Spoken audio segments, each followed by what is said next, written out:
We start off with this morning's ceremony marking Korea's 97th Independence Movement Day. In her commemorative speech, President Park Geun invited North Korea back for talks after several weeks of not mentioning dialogue following the regime's continued nuclear and missile provocations. That is under the condition that North Korea abandons its nuclear weapons program. Our presidential office correspondent Song Ji-sun is on the line for more. So Ji-sun, there were some notable remarks in the president's speech.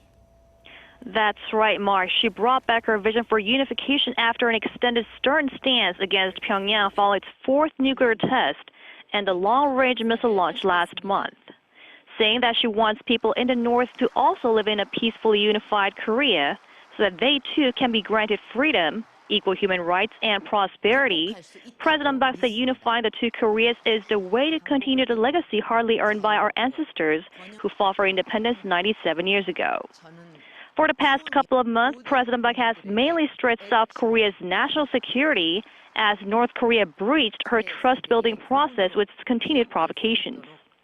But on this Independence Movement Day, she left the door open for dialogue, saying it's up to Pyongyang now and that it cannot maintain its regime with nukes.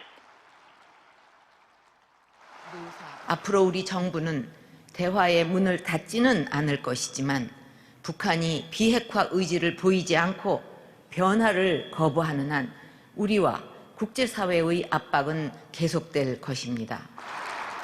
정부는 앞으로 더욱 확고한 안보 태세와 국제 공조를 바탕으로 북한이 반드시 핵을 포기할 수밖에 없도록 만들어 갈 것입니다. 이제 선택은 북한의 몫입니다.